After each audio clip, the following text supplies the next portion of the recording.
Operation Color Cloud, a suburban saga. The idea didn't come to me all at once. It started, like most suburban conflicts do, with a cracked smile and a trespass lawn.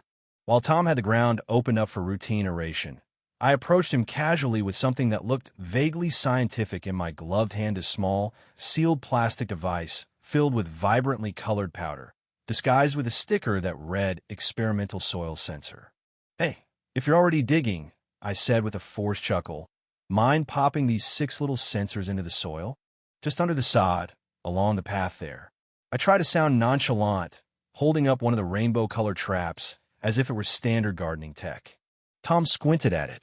"Nutrient sensor, huh? Looks kind of like, well, sure, whatever. Easy enough to bury 'em while we aerate." Perfect.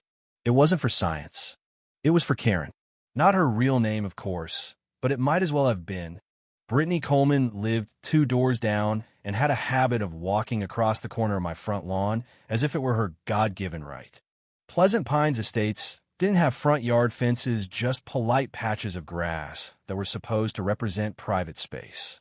But Brittany had apparently never absorbed that memo. See, there's a sidewalk that curves around the neighborhood.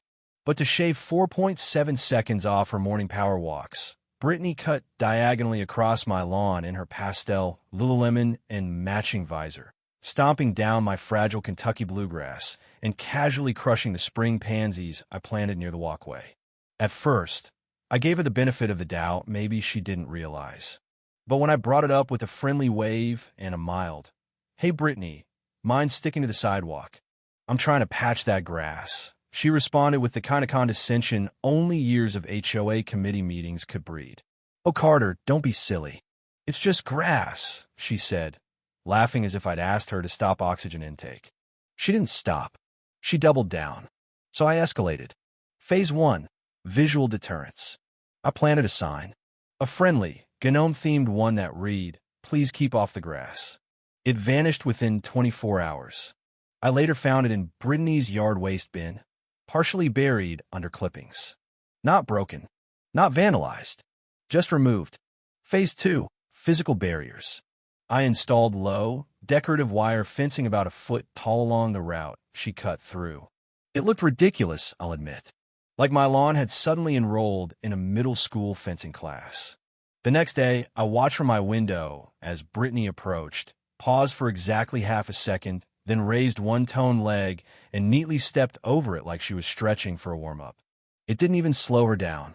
Phase 3. Official channels. I wrote to the HOA. Sent photos. Wrote a politely seething email explaining how repeated crossings had created a dirt trail and that my previous efforts at resolution had failed. The HOA's response? A masterpiece of bureaucratic dodgeball. "Dear Mr. Lawson, while Pleasant Pines Estates encourages all residents to respect each other's property, we do not monitor pedestrian activity unless it results in significant damage. We encourage direct, neighborly communication." Neighborly communication? I'd have better luck reasoning with a Roomba. I even called a non-emergency police line once, just to ask. They were kind, but firm. "Unless she's causing damage or refusing to leave after being asked, it's a civil matter, sir." So there I was. Out of options. Out of grass. Out of patience. That's when my friend Marcus, half drunk and fully inspired, dropped the idea during a backyard barbecue. "Dude," he slurred, "just get a dog. A big one. Let him greet her next time." Tempting, I said. But knowing my luck, the HOA would fine me for owning an aggressive animal. We brainstormed. Motion sprinklers? Tried it. Brittany filed a water nuisance complaint with the HOA. Loud sounds? Noise violation. Bad smells? Violation of air quality standards. Something messy? Now we were getting somewhere. Slime, Marcus said dreamily, like those old Nickelodeon shows. "No go," I replied. "Slime is hard to control. But what if we use color? Bright, obnoxious, non-toxic powder. Like those color run festivals." Marcus paused mid-bite into a charred hot dog. "You're a mad genius." The idea took root, and in a few days, it blossomed like a particularly passive-aggressive daisy. I spent nights researching DIY pressure plates, CO2 triggers, and color powder made from dyed cornstarch. I ordered bulk packets in electric pink, neon blue, radioactive green, sunshine yellow, and fire hydrant red. 6 colors. 6 traps. 6 shallow containers filled with pigment and sealed beneath a sod layer, rigged to puff a rainbow cloud when stepped on. I call them powder puffs. Operation Color Cloud was a go. Tom, the landscaping guy, buried them for me. No questions asked. Probably assumed I was nuts, but a paying client's a paying client. And so I waited. Brittany's routine was as reliable as sunrise. At precisely 3:15 the next afternoon, her door swung open. She emerged, phone pressed to her ear, moving at a determined clip toward my lawn. I positioned myself behind the curtain, heart pounding. She stepped off the curb. First step POF. A cloud of shocking pink erupted around her ankle. She froze. Looked down. What the hell? Another step POF. Electric blue engulfed her other leg. A yelp. She dropped her phone. Scrambling, sideways POF. Lime green joined the party. Brittany stood, mid-lawn, coated in highlighter hues, looking like a Jackson Pollock tribute gone rogue. That's when she spotted Mess still grinning like a maniac from behind the curtain. She stormed up the walkway. I casually opened the door. "Brittany," I exclaimed. "What happened to you? Did you fall into a unicorn convention?" "Carter Lawson," she shrieked, her voice an octave higher than a tea kettle. "You did this. Your lawn attacked me." "Attacked you?" I gasped. "Brittany, it's just cornstarch. Maybe it's from a kid's color run. They blow around, you know. Or maybe some kind of soil fungus very vibrant this year." "This is war," she seethed, powder flaking from her Lululemon leggings. "You will hear from my attorney. And the HOA. And the EPA." She stormed off, trailing pastel footprints. And thus began the fallout. First came the HOA. Brenda, their perpetually overwhelmed office manager, called. "Carter," she sighed, "we've received a formal complaint from MS. Coleman. She says your lawn emitted exploding colors." "Exploding's a strong word," I replied. "But it's all biodegradable, non-toxic, and temporary. Certainly safer than someone walking across private property repeatedly." "Expect fines," she muttered. The next day, I received a fat envelope containing 7 violations: unauthorized landscaping, airborne particulate nuisance, unapproved color application, hazard creation, subsurface obstruction, aesthetic inconsistency, and my personal favorite, deployment of festive weaponry. Then came the police.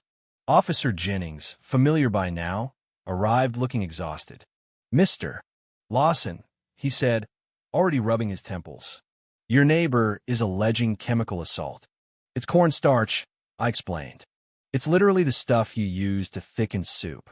"Did you warn her about the mechanisms?" "I warned her to stay off the grass. The method is irrelevant if she wasn't supposed to be there." He sighed. "Technically not criminal, but you are legally responsible if someone gets hurt. We recommend removing them."